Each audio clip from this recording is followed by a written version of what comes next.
Hi everyone, welcome to pen paper TNPSC.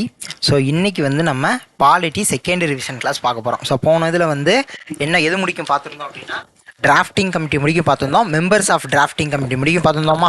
So ஒரு 7 பேரோட நிப்பாட்டி இருந்தோம். ஸோ இதில் எதுலேருந்து பார்க்க போகிறோம்னா எனாக்ட்மெண்ட் ஆஃப் த கான்ஸ்டியூஷன்லேருந்து பார்க்க போகிறோம். ஸோ எனாக்ட்மெண்ட், ஸோ ஆக்சுவலாக டிராஃப்டிங் கமிட்டி ஆகஸ்ட் மாதம் 29ஆம் நாள் 1947 அப்பாயின்ட் பண்ணியிருப்பாங்க. மறுநாளே ஃபஸ்ட்டு மீட்டிங் நடந்திருக்கும் ஆகஸ்ட் மாதம் 30ஆம் தேதி 1947. ஸோ பிப்ரவரி மாதம் 1948 முதல் வரைவு ஃபஸ்ட்டு டிராஃப்ட் எப்போ சப்மிட் பண்ணுறாங்க அப்படின்னா பிப்ரவரி 1948. செகண்ட் டிராஃப்ட் எப்போ சப்மிட் பண்ணுறாங்க அப்படின்னா அக்டோபர் மாதம் 1948. ஸோ அடுத்து ஃபைனல் இறுதி வரைவானது நவம்பர் 4, 1948. ஸோ இந்த டேட் ரொம்ப ரொம்ப முக்கியம். நவம்பர் 4, 1948 அன்றைக்கி இறுதி வரைவானது சமர்ப்பிக்கப்படுகிறது. ஸோ மொத்தம் எத்தனை அமெண்ட்மெண்ட்ஸ் ப்ரொப்போஸ் பண்ணியிருப்பாங்க, எத்தனை அமெண்ட்மெண்ட்ஸ் டிஸ்கஸ் பண்ணாங்க? 7, 6, 5, 7க்கு அப்புறம் 6, 6க்கு அப்புறம் 5, 4 மட்டும் வராது, அதுக்கு பதிலாக 3 போட்டுறணும். ஸோ 7, 6, 5, 3 அமெண்ட்மெண்ட்ஸ் ப்ரொப்போஸ் பண்ணியிருப்பாங்க. எத்தனை ஆக்சுவலாக டிஸ்கஸ் பண்ணாங்க அப்படின்னா, ஸோ ப்ரொப்போஸ் பண்ணது எத்தனைன்னு கேட்டால் இந்த நம்பர், டிஸ்கஸ் பண்ணது எத்தனைன்னு கேட்டால் இந்த நம்பர் 24, 73. இப்படியா வச்சுக்கோங்க. ஒரு நாளைக்கு 24 மணி நேரம், ஒரு வாரத்துக்கு 7 நாள், ஒரு நாளைக்கு 3 வேளை சாப்பிட்றோம். ஓகேவா? இல்லைனா இப்படியா வச்சுக்கோங்க. இங்கே 7, 6, 5, 3 இது மறக்காதில்ல.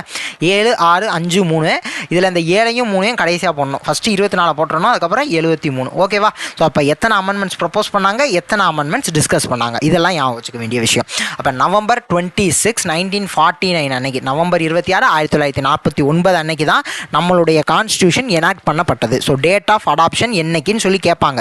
ஸோ என்னைக்கு எனாக்ட் பண்ணாங்க அப்படின்னா நவம்பர் 26, 1949. இந்த டேட்டை மறக்கவே கூடாது. ஸோ எனாக்ட் பண்ண அன்னைக்கே ஒரு சில விஷயங்களை மட்டும் இம்ப்ளிமெண்ட் பண்ணியிருப்பாங்க. ஸோ அதை பின்னாடி பார்ப்போம். ஸோ ஃபஸ்ட்டு இதை முதல்ல முடிச்சுக்குவோம். ஸோ அப்போ டேட் ஆஃப் அடாப்ஷன் என்னைக்குன்னு கேட்பாங்க. ஸோ இப்போ இந்த நாளை தான் நேஷனல் லா டே அப்படின்னு சொல்லி கொண்டாடுறோம், அல்லது கான்ஸ்டிடியூஷனல் டே, அல்லது சம்விதான் திவாஸ். ஸோ சம்விதான் திவாஸை பற்றி நம்ம ஏற்கனவே ஒரு வீடியோ போட்டிருக்கோம். ஸோ இது கரண்ட் அஃபேர்ஸில் ஒரு முக்கியமான கொஸ்டின். சம்விதான் திவாஸ் அந்த வருஷம் எப்படி செலிப்ரேட் பண்ணுறாங்க, தீம் என்ன, அந்த மாதிரியான விஷயங்கள்லாம் ஞாபகம் வச்சுக்கணும். ஸோ இதை இந்த நவம்பர் 26 அன்னைக்கு என்ன கரண்ட் அஃபேர்ஸுங்கிறத அன்னைக்கு தேதிக்கு நோட் பண்ணிக்கணும். இல்லைனா கூட பாலிட்டியில் இது சம்விதான் திவாஸ் நவம்பர் 26 அப்படின்னு படிக்கிறப்ப அந்த வருஷம் என்ன நடந்தது அப்படிங்கிற விஷயங்களை அந்த இடத்துல எழுதி வச்சுக்கக்கூடியது நல்லது. ஸோ ஓகேவா? ஸோ அப்போ எனாக்ட் பண்ண டேட் என்னைக்கு அப்படின்னா நவம்பர் 26, 1949. 299 மெம்பரில் 284 பேர் கையெழுத்திட்டு எனாக்ட் பண்ணியிருப்பாங்க. ஸோ டேட் ஆஃப் அடாப்ஷன் அன்னைக்கு தான். ஸோ நேஷனல் லா டே, கான்ஸ்டியூஷனல் டே, சம்விதான் திவாஸ் என்னைக்குன்னு கேட்டால் நவம்பர் 26, 1949. ஸோ அன்றைக்கு தேதிக்கு நவம்பர் 26, 1949, நவம்பர் 26, 1949 அன்னைக்கு அரசியல் அமைப்பில் என்னென்ன இருந்துச்சு? ஒரு ப்ரீஆம்பிள், ஒரு முகவுரை இருந்தது. 395 ஆர்டிகல் இருந்துச்சு, 395 சரத்துகள் இருந்தது, 22 பாட்டு, 8 ஷெட்யூல் இருந்துச்சு. ஸோ பாட்டு ஷெட்யூல்லாம் அடுத்து பார்க்க போகிறோம். ஓகேவா? அப்போ அன்றைக்கு தேதிக்கு கான்ஸ்டியூஷனில் என்னென்ன இருந்தது? ஒரு ப்ரீஆம்பிள், 395 ஆர்டிகல், 22 பாட்டு, 8 ஷெட்யூல்லாம் இருந்துச்சு. ஸோ ஒரு சில பார்ட்டும், ஒரு சில பகுதிகளையும், 15 ஆர்டிகளையும், ஸோ சம் பார்ட்ஸ் அண்டு 15 ஆர்டிகளையும் நவம்பர் 26, 1949 அன்றைய தினமே அமல்படுத்தியிருப்பாங்க. ஸோ அது என்னென்ன அப்படிங்கிறத ஞாபகம் வச்சுக்கணும். சிட்டிசன்ஷிப், குடியுரிமை, எலெக்ஷன், ப்ரொவிஷனல் பார்லிமெண்ட், தற்காலிக பாராளுமன்றம், temporary and transitional provision, short title. ஓகேவா? ஸோ இதெல்லாம் அன்றைக்கே அமல்படுத்தியிருப்பாங்க. ஸோ இதெல்லாம் ஞாபகம் வச்சுக்கணும். Citizenship, election, provisional parliament, temporary transitional provision, short title, இதெல்லாம் ஞாபகம் வச்சுக்கணும். ஓகேவா? ஸோ இதெல்லாம் அன்றைய தேதியிலே அமல்படுத்தியிருப்பாங்க. 15 ஆர்டிக்கல் அன்னைக்கே அமல்படுத்தியிருப்பாங்க. என்னைக்கு? நவம்பர் 26, 1949 அன்னைக்கே அமல்படுத்தியிருப்பாங்க. ஒரு 15 ஆர்டிக்கலை என்னென்னு பார்த்துருவோமா? 5 to 9, ஃபஸ்ட்டு 5 to 9 இப்படி ஞாபகம் வச்சுக்கோங்க. அடுத்து 60, 324, அதுக்கப்புறம் 366, 66க்கு அப்புறம் 67, இந்த 7 அப்படியே போட்டு 79, 80 ஞாபகம் வச்சுக்கணும். இந்த 8 அப்படியே போட்டால் 88, அதுக்கப்புறம் 391 to 393. ஓகேவா?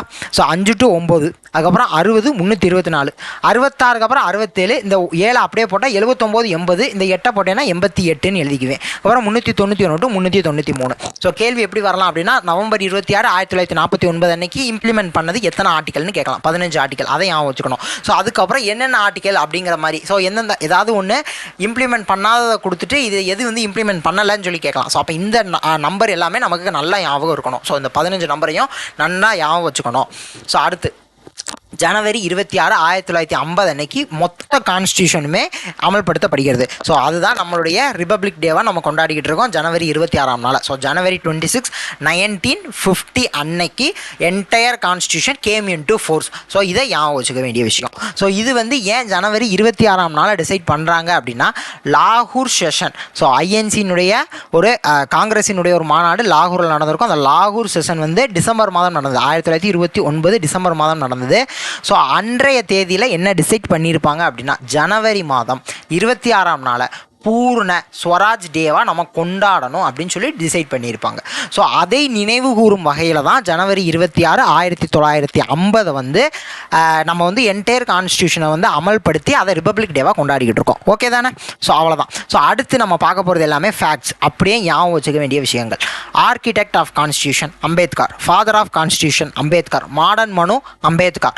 ஸோ இதெல்லாம் ஞாபகம் வச்சுக்கணும், அம்பேத்கரனுடைய சிறப்பு பெயர்கள். அதுக்கப்புறம் செக்ரட்டரி ஆஃப் கான்ஸ்டிடியூஷனல் அசம்பிளி யார் இருந்திருப்பா அப்படின்னா H V R Iyengar secretary of constitutional assembly அப்படிங்கிற அந்த இதில் போஸ்ட்டில் இருந்திருப்பார். செக்ரட்டரியாக யார் இருந்திருப்பா கான்ஸ்டியூஷன் அசம்பிளிக்கு? ஹச்விஆர் ஐயங்கார். ஸோ இப்போ இந்த கான்ஸ்டியூஷன் வந்து ஒரு எழுதப்பட்ட கான்ஸ்டியூஷன். அப்போ அதை யார் எழுதுனா? இங்கிலீஷில் யார் எழுதுனா, ஹிந்தியில் யார் எழுதுனா? இங்கிலீஷில் பிரேம் பிகாரி நரேன் ரைஸ்டா. ஸோ பிரேம் பிகாரி நரேன் ரைஸ்டா அப்படிங்கிறவர் எழுதியிருப்பார். என்ன ஃபாண்ட்டில் எழுதியிருப்பார் அப்படின்னா இத்தாலிக் ஃபாண்ட்டில் எழுதியிருப்பார். ஸோ இது ஒரு முக்கியமான கேள்வி தான், ஏற்கனவேலாம் கேட்டிருக்காங்க. ஸோ அப்போ இத்தாலிக் ஃபாண்ட்டில் எழுதியிருப்பார். ஸோ ஃப்ரண்ட் பேஜ் இருக்குல்ல, அந்த ஃபஸ்ட்டு பேஜை டெக்கரேஷன் பண்ணியிருப்பாங்க. அது யார் பண்ணியிருப்பா? இங்கிலீஷில் எழுதப்பட்ட கான்ஸ்டியூஷனுக்கு ஃபஸ்ட்டு பேஜை டெக்கரேட் பண்ணவங்க யார் அப்படின்னா பியோகர் ராம் மனோகர் சின்ஹா அப்படிங்கிறவர் தான் டெக்கரேட் பண்ணியிருப்பார். ஸோ ஹிந்தியில் டெக்கரேட் பண்ணவங்க நந்தலால் போஸ், ஹிந்தியில் எழுதினவர் வசந்த் கிருஷ்ண வைத்யா அப்படிங்கிறவர் ஹிந்தியில் எழுதியிருப்பார். ஸோ இந்த 4 பேர்லையும் கன்ஃபியூஷன் வரும், நல்லா ஞாபகம் வச்சுக்கோங்க. இங்கிலீஷில் எழுதினவர் பிரேம் பிகாரி நரேன் ரைஸ்டா. இங்கிலீஷ் கான்ஸ்டியூஷனை ஃபஸ்ட்டு பேஜ் டெக்கரேட் பண்ணவங்க வந்து பியோகர் ராம் மனோகர் சின்ஹா. ஸோ ஹிந்தியில் எழுதினவர் வசந்த் கிருஷ்ண வைத்யா. ஸோ இவங்களாம் கேலிகிராஃபர்ஸ் அப்படின்னு சொல்லுவாங்க. எழுதுறாங்களா, அழகாக எழுதக்கூடியவர்கள் கேலிகிராஃபர்ஸ். ஸோ இந்த வசந்த் கிருஷ்ண வைத்யாங்கிறவர் எழுதியிருப்பார். அந்த ஃப்ரண்ட் பேஜை டெக்கரேட் பண்ணவர் யார்? நந்தலால் போஸ் அப்படிங்கிறவங்க டெக்கரேட் பண்ணியிருப்பாங்க. ஸோ இந்த பியோகர் ராம் மனோகர் சின்ஹாவும் நந்தலால் போஸும் சாந்தி நிகேதனை சேர்ந்தவர்கள். சாந்தி நிகேதன் காலேஜ் அப்படிங்கிறது அந்த இதுலேருந்து வந்தவங்க தான். ஸோ இது கேட்கலாம், சாந்தி நிகேதனை சேர்ந்தவர்கள் அப்படின்னு ஏதாவது ஒரு ஸ்டேட்மெண்ட் கொடுத்தா கரெக்ட். ஸோ டெக்கரேட் பண்ணவங்க they are from Santiniketan. Okay. So இந்த ஃப்ரண்ட் பேஜில் வந்து அஜந்தா எல்லோரா அந்த இமேஜ் வந்து அந்த பெயிண்டிங்கு தான் அந்த ஃப்ரண்ட் பேஜில் வந்து இது பண்ணியிருப்பாங்க. ஸோ இதுவும் ஒரு முக்கியமான தகவல்.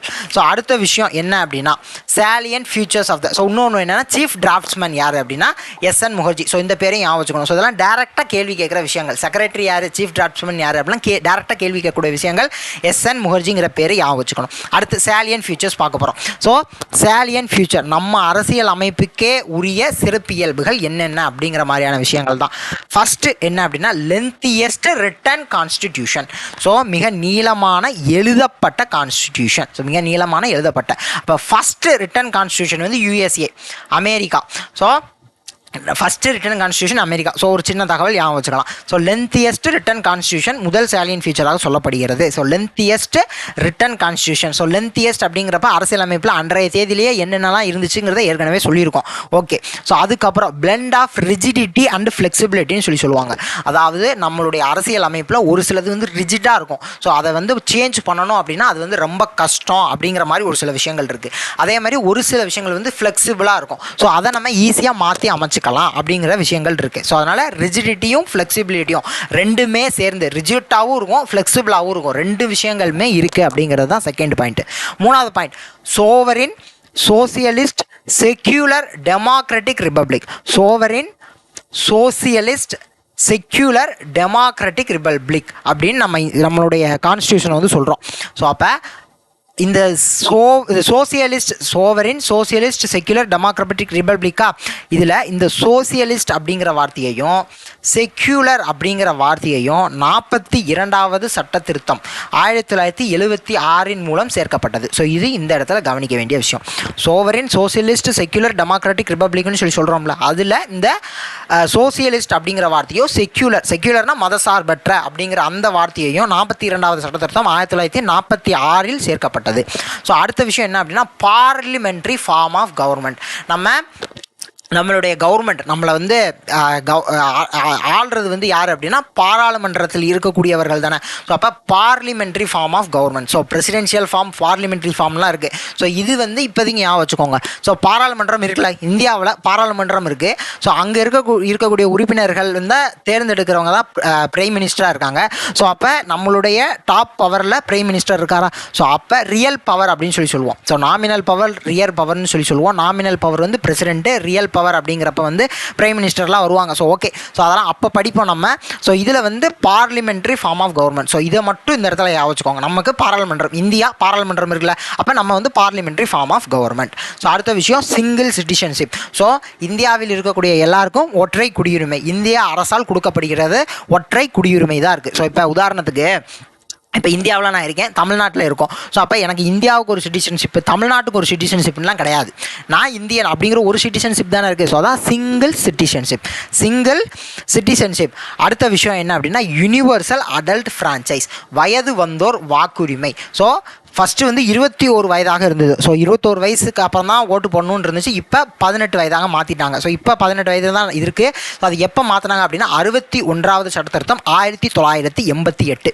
ஸோ 21 18 இருக்கா, 61 1988 சட்ட திருத்தம் 1988 அந்த வருஷம் 61வது சட்ட திருத்தமாக. இங்கே 1 இருக்குது, இங்கேயும் 1 இருக்குது, இங்கேயும் 8 இருக்குது, இங்கேயும் 8 இருக்குது. அப்படியே வச்சுக்கோங்க. 21 எப்போ 18 மாற்றினாங்க அப்படின்னா 61வது சட்ட திருத்தம் 1988 ஆண்டு. அவ்வளோதான். ஸோ அதுக்கப்புறம் ஜுடிஷியரி அப்படின்னு பார்த்தோம்னா integrated and independent judiciary. So independent அப்படிங்கிற மீனிங் அப்படின்னா இது வந்து தனிச்சையாக செயல்படக்கூடியது தானே. ஸோ ஜுடிஷியரியை யாராலும் கட்டுப்படுத்த முடியாது. ஸோ அவங்க எடுக்கக்கூடிய முடிவுகள் தான். ஸோ அதுதான் இண்டிபெண்டன்ட் ஜுடிஷியரி. இன்டகரேட்டட் அப்படிங்கிற வார்த்தைக்கான அர்த்தம் வந்து ஒரு சுப்ரீம் கோர்ட் இருக்குது, சுப்ரீம் கோர்ட்டு கீழே ஹை கோர்ட் இருக்குது, ஹை கோர்ட்டு கீழே டிஸ்ட்ரிக்ட் கோர்ட் இருக்குது, டிஸ்ட்ரிக்ட் கோர்ட்டு கீழே சபார்டினேட் கோர்ட் இருக்கா, இந்த மாதிரியான விஷயங்கள். ஸோ இது ஒரு இன்டகரேட்டட் அமைப்பில் இருக்குது. ஸோ இதை மட்டும் ஞாபகம் வச்சுக்கோங்க. ஸோ அடுத்து ஃபண்டமெண்டல் ரைட்ஸ்.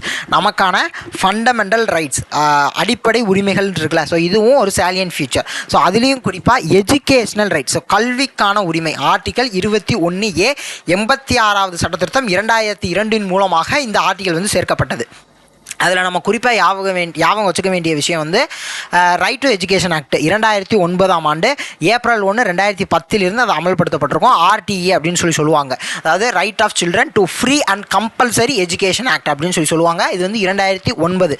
அந்த சட்டம் வந்து 2009 அமல்படுத்தப்பட்ட தேதி வருடத்தோடு சொல்லணும் அப்படின்னா ஏப்ரல் 1, 2010. ஸோ கல்விக்கான உரிமையும் அப்படிங்கிறது, கல்விக்கான நமக்கு உரிமை இருக்குது அப்படிங்கிறது வந்து சாலியன் ஃபீச்சர்ஸில் ஒன்று. ஸோ அடுத்து அரசுக்கு வழிகாட்டும் நெறிமுறை DPSP பகுதி 4 இருக்கிறது. பார்ட்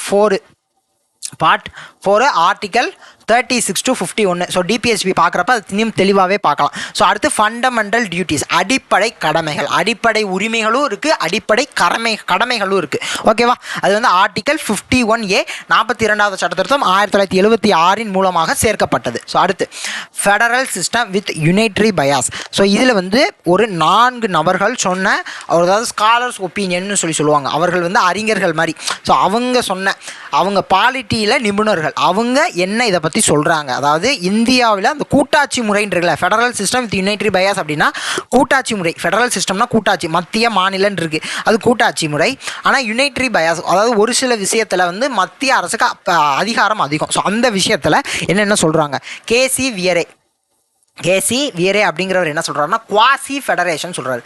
கேசி குவாசி ஏன் வச்சுக்கலாமா. அதுக்கப்புறம் மோரிஸ் ஜான்ஸ் அப்படிங்கிறவர் என்ன சொல்கிறாரு அப்படின்னா பார்கெயின் ஃபெடரேஷன் அப்படின்னு சொல்கிறாரு. மொட்டை அடித்தவன் பார்கெயின் பண்ணுறியான்னு ஞாபகம் வச்சுக்கோங்க. மோரிஸ் ஜான்ஸ் மொட்டை அடித்தவர் பார்கெயின் பண்ணுறாரு அப்படின்னு ஞாபகம் வச்சுக்கலாம். அதுக்கப்புறம் கிரான்வில் Austin cooperative federalism. So cooperative federalism அப்படின்னு சொல்கிறவர் கிரான்வில் ஆஸ்டின். ஸோ சி இருக்குது, சி அப்படியே போட்டால் ஜியாக மாற்றிக்கலாம். அதே கோஆப்ரேட்டிவில் சின்னு ஃபஸ்ட் எழுத்து, இங்கே ஜி வந்து கிரான்வில் ஆஸ்டின். ஸோ அதுக்கப்புறம் ஈவர் ஜென்னிங்ஸ் என்ன சொல்கிறாருன்னா ஃபெடரேஷன் வித் சென்ட்ரலைசிங் டெண்டன்சி.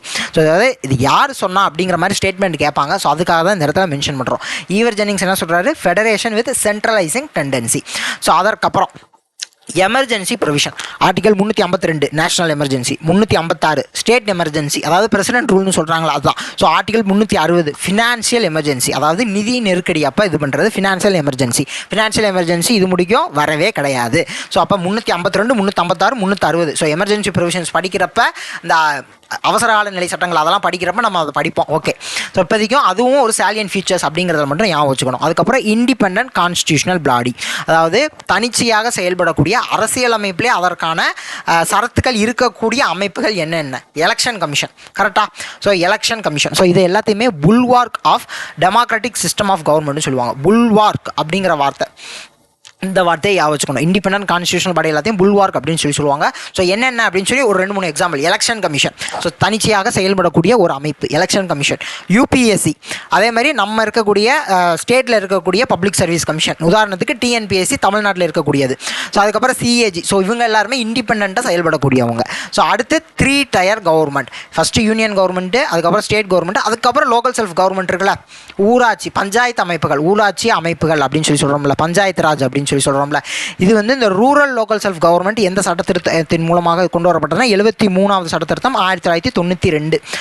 அர்பனில் கொண்டு வந்தது 74, 1992 ரெண்டுமே ஒரே ஆண்டு தான். ஸோ 73 அதுக்கப்புறம் 74 ரூரலுக்கு அப்புறம் அர்பன் லோக்கல் செல்ஃப் கவர்மெண்ட் படிக்கிறப்ப இது என்ன டீட்டெயில்டாக படிப்போம்.